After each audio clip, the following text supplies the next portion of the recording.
Hello everyone, welcome to learning science. आज हम कुछ क्वेश्चंस करेंगे कंडक्टिविटी से रिलेटेड। तो ये जो सेकेंड वाला पार्ट है वो हमें करना है। कंडक्टिविटी हमें निकालना है जब एक एक्सेप्टर इम्प्योरिटी एटम को हम ऐड करेंगे 10⁸ सिलिकॉन एटम्स में, और यहाँ पर गिवन है सिलिकॉन का जो है 5 × 10⁻28 एटम्स होता है पर मीटर क्यूब, 1 मीटर क्यूब में। सोल्यूशन यहाँ पर दिया है, उसी को हमें करना है। तो लिखते हैं सोल्यूशन को। सेकेंड कंडीशन है हमारा 1 acceptor impurity is added in 10⁸ silicon atoms. 10⁸ silicon atoms में जो है हमें एक एक्सेप्टर इम्प्योरिटी को ऐड करना है। तो उस केस में क्या होगा, उस केस में जो हमारा P है वो Na के बराबर होगा, जहाँ पर P जो है वो है हमारा होल का कंसंट्रेशन और Na जो है वो है हमारा डेंसिटी एक्सेप्टर एटम्स का।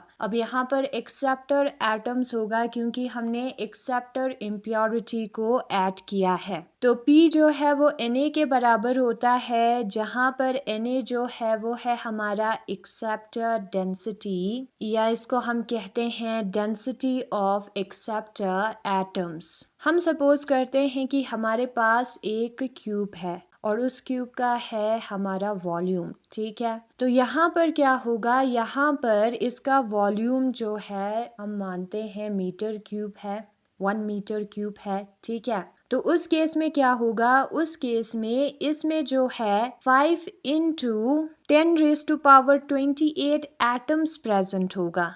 सिलिकॉन के केस में कितने सिलिकॉन एटम्स होंगे, 5 × 10⁻28 इस क्यूब में, यानी कि इसके अंदर 10⁸ आएगा और हर 10⁸ एटम के लिए हमने एक एक्सेप्टर इम्प्योरिटी ऐड किया है, ठीक है। तो वो हमें कैसे मिलेगा, इस टोटल वाले एटम्स को हम लिखेंगे डिवाइडेड बाय 10⁸ एटम। हम जब करेंगे तो हमें ऐसे कितने पोर्शंस है जिसमें 10⁸ है वो हमें मिलेगा, ठीक है। होल डिवाइडेड बाय जो 10⁸ है वो जब हम करेंगे तो हमें कितने ऐसे सेक्शंस है वो मिलेगा इसके अंदर, और उस हर सेक्शन में जो है एक इम्प्योरिटी एटम होगा, यानी कि हर सेक्शन रिप्रेजेंट करेगा इम्प्योरिटी एटम को। तो हमें इम्प्योरिटी एटम का कंसंट्रेशन मिल जाएगा। 5 × 10⁸28 डिवाइडेड बाय 10⁸8 करने पर हमें जो है इम्प्योरिटी एटम का कंसंट्रेशन मिल जाएगा। तो जो Na है हमारा वो बराबर होगा 5 × 10⁸28 डिवाइडेड बाय 10⁸8 के। अगर हम इस 8 को ऊपर लेकर जाएंगे तो -8 बन जाएगा। 28 में से जब हम 8 निकालेंगे तो 20 आएगा। हमें मिलेगा 5 × 10⁻20 एटम्स पर मीटर क्यूब। तो ये है हमारा नंबर डेंसिटी एक्सेप्टर एटम्स का। पहले भी हमने निकाला था डोनर एटम्स का नंबर डेंसिटी, तो ऐसे हम निकालते हैं एंड आपको कंसेप्ट समझ में आ गया होगा। फिर उसके बाद हमें लिखना है इलेक्ट्रॉन कंसंट्रेशन, जिसको हम N के साथ डिनोट करते हैं, और वो जो N है वो हमारा बराबर होगा Ni² डिवाइडेड बाय Na के। Na P के बराबर होता है ना, Np जो है वो Ni² के बराबर होता है, तो N जो है वो Ni² डिवाइडेड बाय P के बराबर होगा। P Na के बराबर है तो Ni² डिवाइडेड बाय Na के बराबर होगा। Ni² का वैल्यू हम लिखेंगे, Na का भी वैल्यू हम लिखेंगे, ठीक है। 1.5 का स्क्वायर पहले हम करते हैं। 1.5 × 1.5, 5 5 25, 2 चला जाएगा कैरी, 5 1 5, 6 7, एक क्रॉस आएगा, 5 1 5 और 1 1 1 होगा, ठीक है। फिर जो कॉलम में नंबर्स है उनको हमें प्लस करना है, तो यहाँ पर 5, यहाँ पर 7 है, 8 9 10 11 12, 1 चला जाएगा कैरी, 2 दो डिजिट के आगे पॉइंट है तो हमें मिलेगा 2.25, उसको हमें लिखना है। फिर उसके बाद 10⁻16 का भी स्क्वायर हमें करना होगा। 16 × 2 हमें करना है, 2 6 12, 1 चला जाएगा कैरी, 2 1 2 + 1 करेंगे 3 32, 10 रेज टू पावर 32 आएगा। ये जो 10 रेज टू पावर 20 है उसको ऊपर लेकर जाएंगे तो -20 बन जाएगा। और 2.25 का मतलब होता है 2 to 5 डिवाइडेड बाय 100 और 5 भी है तो इंटू 5 हम करेंगे 2 to 5 डिवाइडेड बाय 500 होगा। ये दोनों जो है 5 के पारे में आता है। 5 4 जा 20, 5 5 जा 25, 45 आएगा। 5 1 जा 5, 100 होगा। 5 9 जा 45, 5 2 जा 10, 29:20 हमें मिलेगा। एक पॉइंट लगाएंगे 90, 2 4 जा 80 होगी। 2 4 जा 80 है तो 80, 90 में से 80 निकालेंगे तो 10 बचेगा। एक पॉइंट है तो 0, 2 5 जा 10, 100 आएगा। क्रॉस हमें मिलेगा 0.45। 32 में से 20 को माइनस करना है तो 12 बचेगा। ठीक है, यहाँ पर 2, यहाँ पर 1, 10 रेज टू पावर 12 आएगा तो हमें मिलेगा 0.45 इंटू 10 रेज टू पावर 12। अब 0.45 का मतलब होता है 45 divided by 100 into 10 raise to power 12 हमें करना है। 45 डिवाइडेड बाय 100 को हम 45 डिवाइडेड बाय 10 लिखेंगे। एक 10 को ऊपर लेकर जाएंगे तो हो जाएगा 10 रेज टू पावर -1।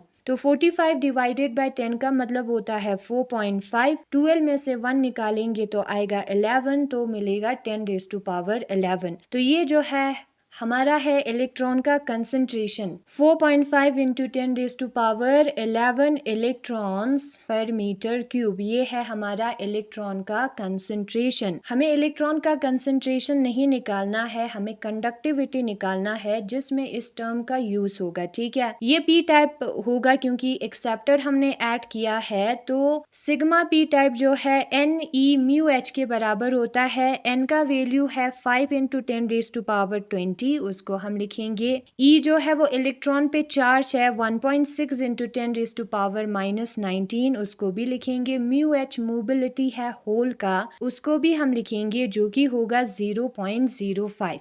तो यहाँ पर सबसे पहले हम 1.6 को 5 के साथ मल्टीप्लाई करते हैं। 5 6 जा 30, 3 चला जाएगा कैरी। 5 1 जा 5, 6 7 8, 8.0 हमें मिलेगा जो कि 8 है। फिर उसके बाद 8 को हम मल्टीप्लाई करेंगे 0.05 के साथ। 5 8 जा 40, 4 चला जाएगा कैरी। 8 0 जा 0 प्लस 4 करेंगे तो 4, 8 0 जा 0, 2 डिजिट के आगे पॉइंट होगा तो हमें मिलेगा 0.40 इंटू 10। डायरेक्ट इंटू करते हैं। 0.40 इंटू 10 जो है वो 0.400 होगा। अब यहाँ पर 2 डिजिट के आगे पॉइंट है तो 2 डिजिट के आगे पॉइंट को लेकर जाना है 0.400 जिसका मतलब है 4। तो आंसर हमें मिलता है 4 ohm inverse metre inverse. Next question है हमारा डोनर कंसंट्रेशन। हमें निकालना है डोनर का concentration N type of germanium के लिए। यहाँ पर कंडक्टिविटी दिया है। ठीक है, ओम इनवर्स मीटर इनवर्स आएगा। कंडक्टिविटी का यूनिट रेजिस्टिविटी नहीं है। और म्यू ई का वैल्यू दिया है जो कि है हमारा मोबिलिटी इलेक्ट्रॉन का।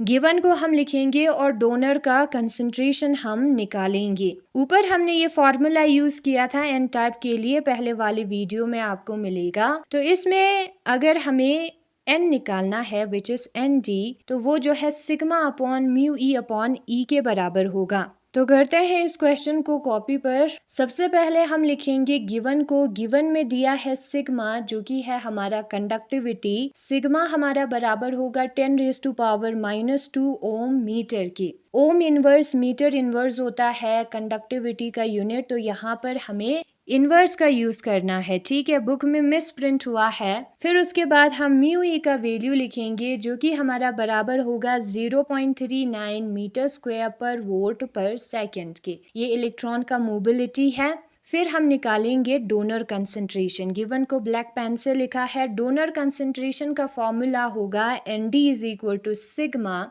सिग्मा का वैल्यू हम लिखेंगे 10 raise to power -2 divided by mu e. Mu e का वैल्यू है 0.39 इंटू ई जो है वो इलेक्ट्रॉन पे चार्ज है 1.6 इंटू 10 रेज टू पावर -19। इन दोनों को मल्टीप्लाई करते हैं। 0.39 को मल्टीप्लाई करते हैं 1.6 के साथ। 6 9 से कितना होता है 54 होता है। 5 चला जाएगा कैरी। 6 3 जा 18, 19 20 21 22 23, 2 चला जाएगा कैरी। 6 0 जा 0, 2 फिर एक क्रॉस आएगा। 9 1 जा 9, 3 1 जा 3, 0 1 जा 0। 0। यहाँ पर 4 आएगा, 9, 10, 11, 12, 1 चला जाएगा कैरी, 3 + 3 6 और 0। 3 डिजिट के आगे पॉइंट है तो 3 डिजिट के आगे हमें पॉइंट लिखना है, तो हमें मिलेगा 0.624। इस 19 को ऊपर लेकर जाएंगे तो +19 बन जाएगा। जब हम 19 में से 2 निकालेंगे तो बचेगा 17, 10⁻17।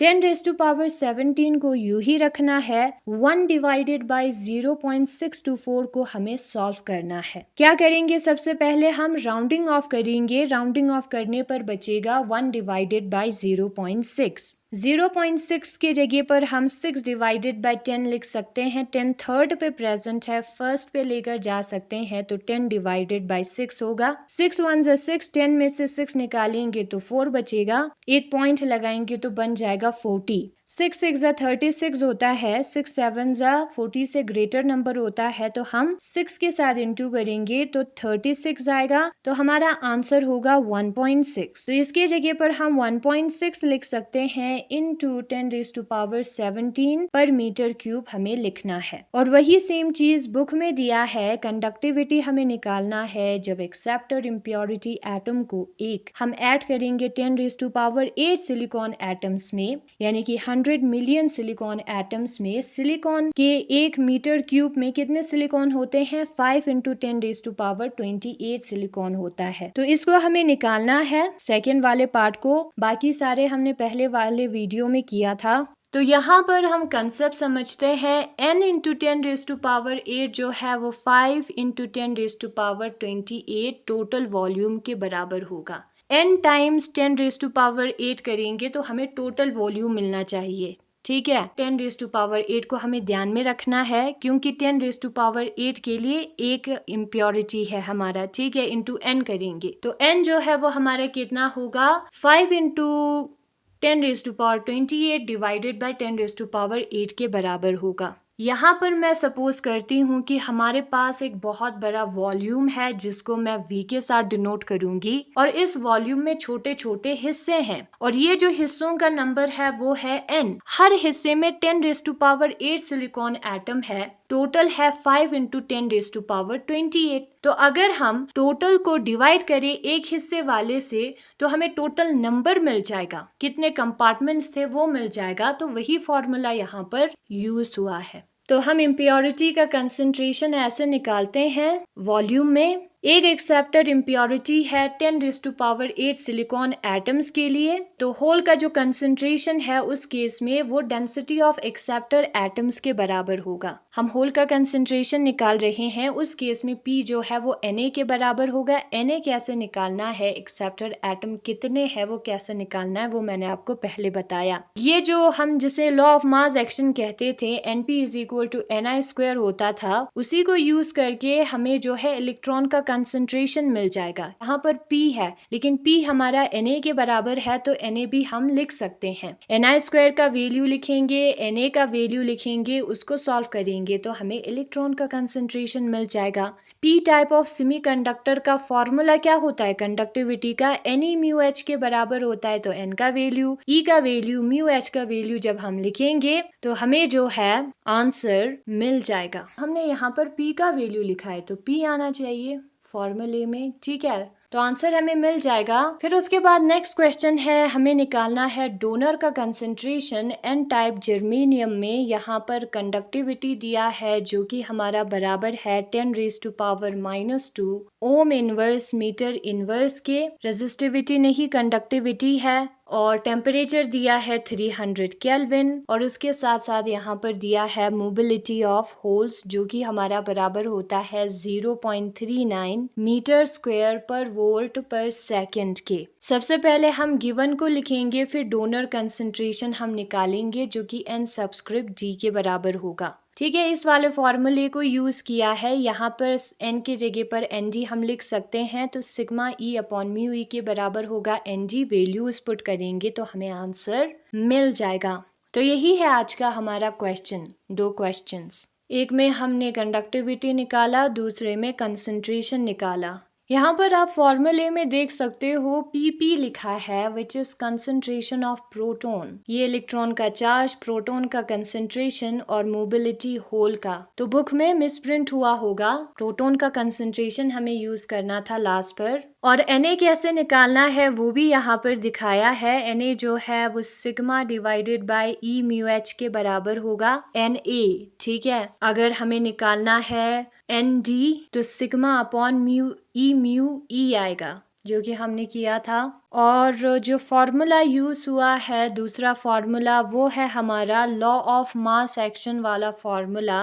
लॉ ऑफ मास एक्शन के मुताबिक जो प्रोडक्ट होता है इलेक्ट्रॉन के कंसंट्रेशन और होल के कंसंट्रेशन का वो Ni² के बराबर होता है। तो इसी को यूज करके हम इन तीनों टर्म्स को निकाल सकते हैं। और ये जो N और P है वो Nd और Na के भी बराबर आता है, तो उन वैल्यूज को भी हम निकाल सकते हैं। हमने ये फॉर्मूला यूज किया था। फिर चार्ज न्यूट्रलिटी कंडीशन भी हमें ध्यान में रखना है। उसमें क्या है, जो नेगेटिव चार्ज होगा N टाइप में मोबाइल इलेक्ट्रॉन का, वो पॉजिटिव चार्ज जो कि क्रिस्टल में क्रिएट हुआ है उसके बराबर होगा। यानी कि पॉजिटिव और नेगेटिव हमेशा इक्वल रहेगा। और जो हमारा सेमीकंडक्टर है वो न्यूट्रल होगा, उस पे ओवरऑल कोई भी चार्ज नहीं होगी, एक दूसरे के इफेक्ट को कैंसिल कर देंगे। फिर यहाँ पर आप देख सकते हो कि जो चार्ज न्यूट्रलिटी है P टाइप सेमीकंडक्टर के लिए, P जो है वो Na प्लस Np के बराबर होता है। ठीक है, जो प्रोटॉन्स होगा, होल्स होगा, वो जो एक्सेप्टर है उस पर नेगेटिव चार्ज होगी प्लस न्यूट्रॉन्स के बराबर होगा। अब ये जो प्रोटॉन है P टाइप है तो वो बहुत ज्यादा होगा एज कंपेयर टू न्यूट्रॉन नहीं, इलेक्ट्रॉन्स। ठीक है, नेगेटिव चार्ज। तो इस नेगेटिव चार्ज को हम क्या कर सकते हैं, नेग्लेक्ट कर सकते हैं। तो जो हमारा प्रोटॉन है वो नंबर ऑफ एक्सेप्टर्स के बराबर होंगे। चार्ज न्यूट्रलिटी के मुताबिक जो पॉजिटिव चार्ज है वो नेगेटिव चार्ज के बराबर होगा। ये नेगेटिव चार्ज को रिप्रेजेंट कर रहा है। ठीक है, ये बहुत बड़ा है तो इसको हम नेग्लेक्ट कर सकते हैं इसके कंपैरिजन में, P के कंपैरिजन में। तो इसको नेग्लेक्ट करेंगे तो P जो है वो हमारा Na के बराबर आएगा। और उसको हमने यूज किया है स्टार्टिंग पर ही। और मैंने आपको बताया जो प्रोडक्ट है हमारा इलेक्ट्रॉन होल कंसंट्रेशन का वो Ni² के बराबर होता है। P जो है वो हमारा Na के भी बराबर आता है, तो डिवाइड में हम Na भी लिख सकते हैं। N जो है वो हमारा number density of donor atoms के भी बराबर होता है, तो डिवाइड में हम Nd भी लिख सकते हैं। तो यही फॉर्मूलाज हमने यूज किया था अभी आंसर निकालने के लिए। और यही है आज का हमारा टॉपिक। Thanks for watching.